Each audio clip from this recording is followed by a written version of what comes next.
3 dirigeants unis contre Vladimir Poutine, Emmanuel Macron le français, Olaf Scholz allemand et Donald Tusk le polonais. Les trois se sont retrouvés à Berlin pour parler de l'aide à l'Ukraine. Le président polonais Tusk jouant le rôle de médiateur après les divergences affichées au sein du couple franco-allemand.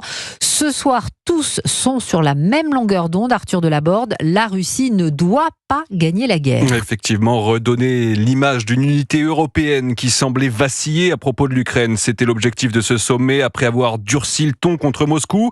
Emmanuel Macron s'est montré plus consensuel. Nous ferons tout ce qui est nécessaire, aussi longtemps qu'il le faudra, pour que la Russie ne puisse gagner cette guerre. Et nous continuerons, comme nous l'avons fait depuis le premier jour, à ne jamais prendre l'initiative de quelque escalade.